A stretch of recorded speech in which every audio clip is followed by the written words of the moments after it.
At the company party, I reached out to hug my husband.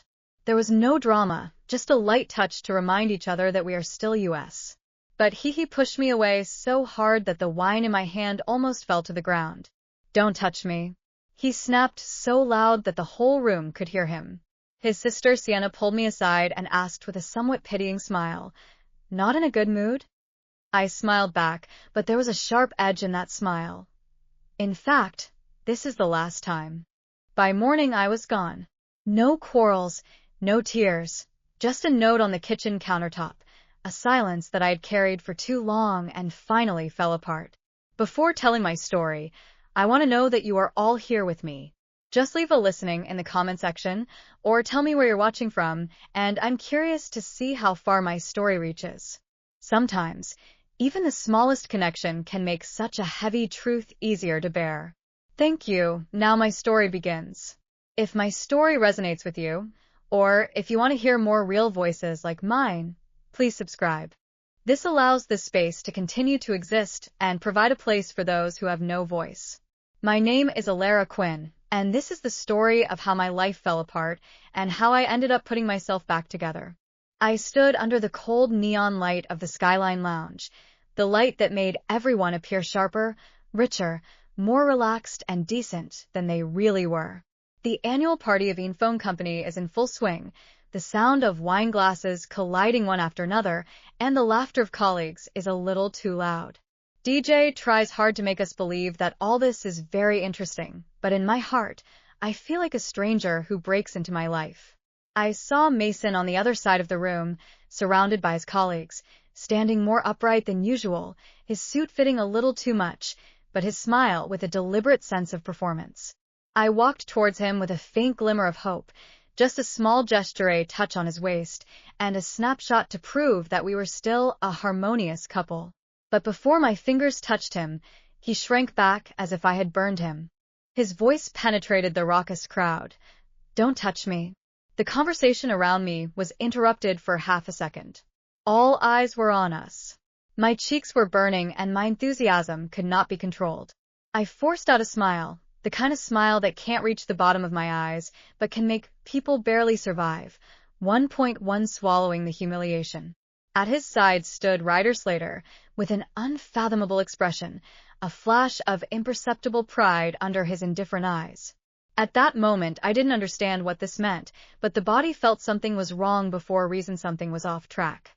Sienna walked up to me and gently took my arm. "Not in a good mood?" she asked softly. I replied with an unusually calm smile. "In fact, this is the last time." She blinked hard, as if she knew something, but could not say it clearly. I looked back, and Mason and Ryder were talking and laughing. Too close, too familiar. It was not the closeness of colleagues, but the tacit understanding of secrets. The party continued in a dull way, but I looked at him from a new perspective. His new clothes, his new language, the appearance of his mobile phone when no one was looking, and everything he did seemed to be carefully designed for others, not for me. I walked to the roof terrace, the cold winds of Denver penetrating my gown, and for the first time in 12 years of marriage, I felt something loose inside me, a thread, quietly breaking. The pain did not break out, but settled like a silent storm, the kind of storm that, silent, can slowly destroy everything. I walked into the bathroom and caught a glimpse of myself in the mirror, my eyes full of humiliation and anger. At that moment, I realized that Mason had something to hide from me, and no matter what it was far more than a bad mood at a party. Walking into my home in Highland Ranch, the house was stiflingly quiet, overly neat and deliberate, and I actually looked like a stranger intruding into my own territory. Mason muttered that he was tired and went straight into the bathroom. A click anti-lock made me freeze in place. He was in this house and never locked the bathroom door. Standing in the corridor listening to the sound of running water, the distance between us is widening like a canyon. When I entered the bedroom to clean up his dirty clothes, I caught a glimpse of champagne high-gloss powder on his collar under the overhead light. I seldom make up and never use this color number. My fingertips are instantly cold. This is not hard evidence, but it is a beginning. I mechanically pulled open his gym bag and tried to put it in a towel, but my hand touched a hard foreign object, strange cell phone I had never seen before. The heartbeat pressed the power on button so fast that there was no password. He was sure I would never doubt it. 519 room, old place, I want you tonight. A series of explicit messages jumped out. I took a deep breath, no anger or tears, but fell into silent numbness. This fall, hidden in a trace of relief. The truth is not only infidelity, but also deep contempt and deliberate alienation. Those tiny betrayals that I deliberately ignored have finally surfaced at this moment. The next afternoon, I met Sienna in the cafe in the Lido district, beating around the bush to test the truth, waiting for her to take the initiative to speak. She kept stirring the already dissolved coffee, her eyes drifting and her teeth clenched. I finally brought up Mason's recent anomalies, cold, absent-minded, and full of secrets, and she whispered, "Ryder's influence on Mason is greater than you think." The words were by no means casual, with deliberate intent between the lines, and then she showed remorse, and I had caught a warning wrapped in guilt from her expression. Standing on the balcony that night overlooking the Denver lights, suspicion made everything seem precarious. My heart is no longer broken, but is accumulating strength.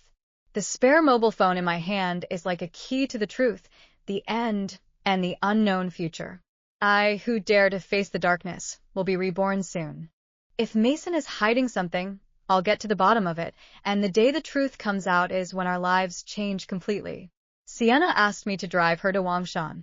This calm request itself shows that she took me there not to enjoy the scenery. The air was thin and cold beyond the normal range of weather. We did not speak all the way. When I finally stopped the car and looked down on all of downtown Denver, I turned to her because I couldn't take it anymore. "Sienna, tell me what you know about Mason, about who he's seeing." She didn't answer, just stared at the city lights until her eyelashes began to tremble. Finally, she spoke, her voice crying. "They're moving too fast, Mason and Ryder. They often work late, meet outside of working hours, and leave without saying goodbye. People in Infone Company have noticed it, and so have I." Hearing her say these words herself, the cold wind in the mountains seemed to grow even sharper. Sienna is not a person who loves exaggeration or gossip. Since she has said it, it means that she has seen something and can no longer regard it as something she has not seen. She kept wringing her fingers, as if struggling between loyalty and fairness. "Mason said he wanted to start over," she said softly, "wanted to get rid of all the burdens, start over." The word burden makes me heartache more than the cold wind. He means me. I didn't argue, didn't cry, just nodded, because the shock was too deep to show. When I got home, my cell phone rang as soon as I entered the door. It was Jillian. She didn't even have a greeting and said directly, "Mason needs space. You should give him some room to grow up. Don't drag him down." Her voice was calm and skillful, as if it had been rehearsed countless times, as if they had already discussed the matter, and something in her tone made my chest tighten. I told her that I was not alienating him, but she sighed impatiently, as if I were a child who did not want to understand. "Ryder is helping Mason to the next level in his career. As long as no one is holding him back, he will rise to the top." I froze, and her implication couldn't be more obvious. They not only knew the truth, they were supporting the act. That night, I tossed and turned on the spare phone again, and a new message popped out. "Don't let anyone find out about us." I was cold all over, and the people who sent the message were not only participants, but also deliberately hiding something. This kind of concealment, carefully planned and premeditated for a long time. The walls of the house seemed to become more and more cramped, full of secrets. I know. I can't keep guessing like this. I need the truth, even if it will destroy everything. At sunrise, I sat down across from Von Reddick, a private investigator with a steady eye and a firm voice that never hesitated. After listening to my story, he leaned back in his chair and said, "If what you say is true, it won't take long." His certainty frightens me more than the suspicion itself. By the time I left his office, it was snowing in Denver, not a blizzard, just little snowflakes, falling softly and quietly, the kind of silence that signaled something was about to break. I stood by the window, watching the city gradually blurred under the cover of snow, knowing that my life would never return to the past, never again. 3 days later, Phone called to tell me that he had found what I wanted and asked me to go to his office in Cherry Creek. My hands were shaking, but my brain was extremely awake while driving, and my motions seemed to be temporarily withdrawn to protect myself. In the envelope pushed by Phone, there was a picture of Mason and Ryder walking side by side into the Aspen Crest Hotel. The two laughed recklessly. In the other picture, Ryder put his hand on Mason's back, showing the closeness between lovers. He then took out the USB flash drive. In the video, two people walked out of the hotel room in the early morning of the day. Mason was wearing Ryder's shirt. They don't care who will see it. They're used to it. Phone said softly. I stared at the screen and finally realized that Mason had already constructed a world without me. Jillian asked me to talk in a cold tone. Her spotless and well-placed living room showed her desire for control everywhere. She came straight to the point. Mason needs space. You're putting too much emotional pressure on him. I instantly understood that they had already begun to rewrite the story and put the blame for the breakdown of the marriage on me.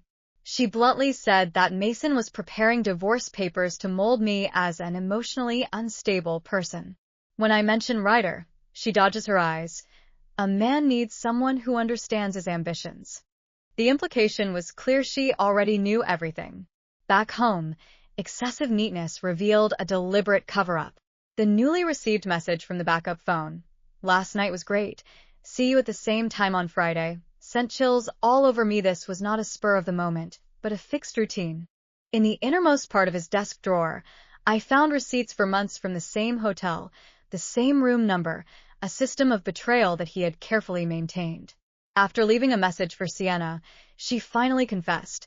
I knew they were getting too close, and Mason forced me to stay out or cut me off. Her guilt was hard to hide, but it still didn't lessen the sting of the truth. After hanging up the phone, I looked around at this home full of lies, and my heart was determined. I must face the truth and stop pretending. I left without a word and went straight to Sienna. She confessed with guilt that Mason forced her to perjure herself, falsely claiming that I was controlling and pressuring him, or else the relationship would be severed. As I passed the garage that night, I heard Mason talking to Ryder in the car on hands-free. Just divide the property and we'll be free. It turns out that they are not only having an affair, but also planning to take away my property and completely erase me. I began to record every suspicious call and conversation. This is no longer a marriage, but a battlefield, and I must collect enough evidence. Jillian asked me to talk in a hard, cold tone. As soon as I stepped into her house, I understood the true meaning of this invitation. Everything in her living room was placed with perfect precision. The pillows were perfectly angled and spotless, and the family portraits were arranged like trophies. This space clearly tells people who is in power, here not me. I sat across from her, feeling uncomfortable, a feeling I had since Mason took me to meet his family for the first time. Without wasting time, she said directly, Mason needs a healthier environment. He needs space. You put too much emotional pressure on him. She looked at me intently, and I instantly understood that their narrative had already begun. It's not just Mason who's alienating me, his family, who's rewriting the story for him. She then stated bluntly that Mason was preparing divorce papers and that they planned to present me as an emotionally unstable, difficult, unsupportive husband who wanted me to be the culprit in the breakdown of the marriage and the source of all the problems. Mason never bothered to communicate with me. I asked about Ryder, her body frozen. A man needs someone who can understand his ambitions, she answered carefully, deliberately avoiding my eyes. I know what she means, even if she doesn't dare say it. She knows. She knew it long before I had any doubts. I left her house without a word and drove straight to Sienna's. She opened the door, her face already covered with guilt. He asked me to testify, she whispered as soon as we sat down. He wanted me to say that you were pressuring him, to say that you were controlling. Her voice choked and her hands covered her face as if she were extremely ashamed. I don't know what to do. He said that if I didn't help, he would cut off the relationship with me. My chest tightened. Mason wasn't just lying. He was making up the story of our marriage, a story designed to destroy me. That night, as I passed his car in the garage, I heard his voice loud, defenseless, floating out of the half-open window, and he forgot to lock the car. As soon as we divide the property, we're free, he said, and Ryder laughed at the other end of the phone. My stomach churned, and they weren't just having an affair. They were planning life after the divorce, planning the division of property, planning how to completely erase me from his life. I started recording everything, every suspicious call, every unfinished conversation. This is no longer a marriage, it's a battlefield, and I need proof. The next morning, I met with lawyer Amelia Shaw, a sharp-eyed, calm-looking woman whose presence can settle you down even if your world is falling apart. I told her everything, and she listened without a wave. After speaking, she took a deep breath and said, "You are no longer in the marriage. You are on the battlefield. You need to fight like a soldier." Her words were heavy but clear. For the first time in weeks, I felt my transformation no longer as a wife trying to save a broken marriage, but as a woman ready to fight for herself. A few days later, I stood across the street from Silver Peak and watched Mason and Ryder walk out of the building, side by side. Mason's eyes are bright. Ryder's face is easy to smile.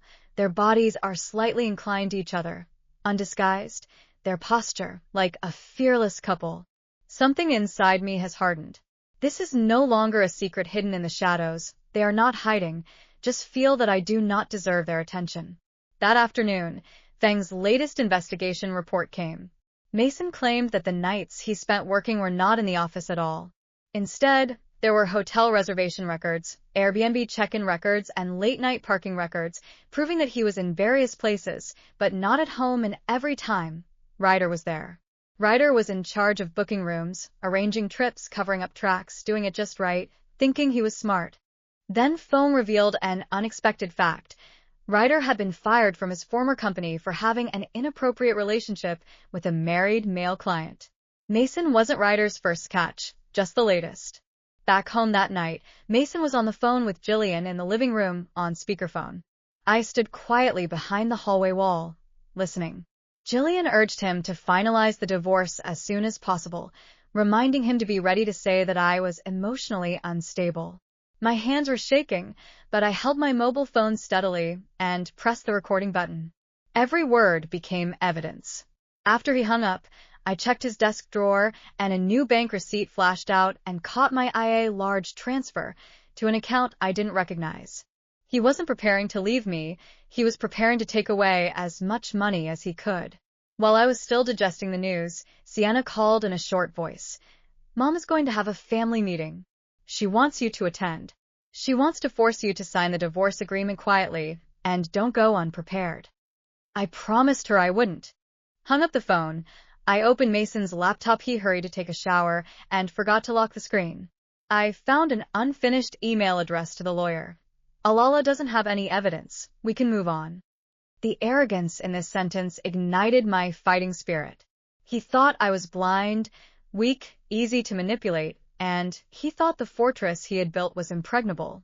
Meanwhile, Amelia is preparing my case meticulously: financial misconduct, adultery, character defamation, intentional emotional harm.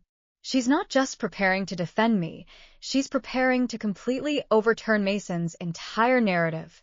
I followed her advice and kept quiet at home, acting like I always did, practicing a no-nonsense, making Mason think he had won, making him think I knew nothing, making him giggle at his cell phone, watching messages from the man who destroyed our marriage for him. He became more careless every night and more confident every day. He doesn't realize that confidence and carelessness are the same enemy, just wearing different masks. One night, I watched him sitting on the couch, texting someone with a smug smile on his face, totally unaware that this woman, sitting only 10 feet away, had taken the first step towards ending everything. He thinks he's in control of everything. I didn't speak, I didn't cry, I didn't confrontation with him.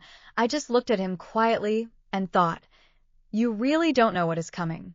Mason brought home a draft divorce document, as if just leaving a package on the kitchen countertop. He made no secret of it, put the folder where he knew I would be sure to see it at once, and leaned against the counter with a calm look, as if he had won. "You should sign it," he said. "It'll save us both trouble." There was that condescending tone in his voice that he used whenever he wanted to put the blame on me. Then he added a sentence that made me see how much he was immersed in his own fantasies. I've had enough. I stared at him and realized that he really believed the version he had rehearsed in his mind. Things. He's not just lying to me, he's lying to himself. A short time later, Sienna called, in a low voice, as if hiding in a closet. She told me that Mason and Ryder planned to live together openly after their divorce, and that they had already visited an apartment with floor-to-ceiling windows overlooking the Denver skyline. Hearing these words with my own ears, something inside me became calm. Long before I found any clues, they were already building a life without me. I went to the family meeting arranged by Jillian and was ready for everything. The living room was full of people: Jillian, Mason's 2 uncles, an aunt, and even a cousin I barely knew. Their expressions are cold and distant. It's not like a family gathering at all, it's more like a trial. They rattled me, saying I was a drag on Mason, that I was a distraction, that I didn't support his ambitions. Every sentence is rehearsed, and everyone has their own lines. I didn't argue. I just pressed the recording button of my mobile phone hidden in my coat pocket and let them talk. Their contempt became evidence. That night, Foam sent me an audio file he had acquired. Ryder was talking to someone from his past, bragging about how easy it was to manipulate Mason. He's easier to guide than I thought, Ryder said. A few compliments and he'll do what he says. Hearing these words, something inside me changed again. It's not just betrayal. Mason is still being manipulated and used, but he is blinded by fantasy and can't see it at all. The next day, Amelia and I met to finalize our strategy. She laid out the plan clearly. If we file the application first and attach the evidence, Mason will not be able to describe me as emotionally unstable or controlling, and the court will see the truth. She also told me a fact that Mason was completely unaware of. If Silver Peak found out that he was having an improper relationship with a colleague, especially since the relationship also involves financial decisions, his position could be in jeopardy. This fact has completely changed the balance between the two sides. He is not invincible, and he has weaknesses. Back home, Mason got a new trick. He stopped me at the top of the stairs, and his voice was full of frustration and sharpness. If you don't cooperate, I will tell everyone that you are emotionally unstable and that you can't control yourself. I let him talk, let him think I was scared, let him feel like he was in control. Then I took a step back. My cell phone was still recording and I didn't say a word. His threat was no longer a sharp sword, but a signature on a document he had no knowledge. That night I lay in bed and couldn't sleep, listening to the sound of Mason pacing downstairs. My mind was made up, and now I was more determined. Tomorrow he will no longer control the narrative. Tomorrow he will no longer control me. I stood at the door for a long time, breathing in the silence of the house that was home and now a battlefield. Tomorrow I will end this and never look back. There was no joy of victory in my heart, only total sobriety. I informed him that Amelia had frozen the joint account, reported his misconduct to Silver Peak, and that his transfer of property had been documented. He called Ryder like crazy, but there was no answer. He didn't know I had already placed a signal jammer in the house. Finally, he slumped on the sofa, his shoulders shaking violently with anger and panic, and for the first time, he looked so small. I stood in front of him with clear words. You betrayed me, never because you fell in love with someone else, but because you were sure that I would never stand up for myself. With that, I turned away, leaving him to sink in the ruins of the lies I had built with my own hands. When Mason entered the door, he froze instantly. He saw my name on the divorce application. His face turned white, but he was still calm. What is this? Why did you mention the divorce first? I was calm and told him that I had known everything weeks before. I presented the evidence one by one, stating the source, and his face faded from red to pale, and finally to gray. When Ryder's audio of boasting about manipulating him was played, he broke down completely and roared that it was taken out of context. When Sienna left, news came from Sienna. Mason plans to face me tonight and wants to end everything in his way. It makes me laugh to think that he's still bragging about this confrontation. He thinks he's in control of. He doesn't know what kind of truth awaits at home. After returning home, I spread all the evidence such as photos, receipts, SMS records, audio, and so on the coffee table, without any cover, like a row of exhibition halls of truth. The morning comes with a strange calm. I looked at myself in the mirror, the firmness of my eyes clearly visible for the first time in a long time. I really recognized this woman. I drove to Amelia Shaw's office and signed the divorce petition, with the accompanying evidence, affidavits, and financial documents on display, like the trajectory of my life for the past year. Amelia confirmed that the document would be submitted within an hour, and when the pen was lifted from the last page, the long-accumulated weight somewhere in her chest suddenly loosens. Standing in my new apartment in Boulder, watching the last rays of sunshine glide across the Rocky Mountains, I felt something I hadn't felt in years: inner peace. Not dead silence, not emptiness, just peace, a peace that comes not from giving up, but from finally letting go. After everything collapsed, there was a kind of inexplicable calm. That marriage, those lies, those quarrels that I never asked for, are all over.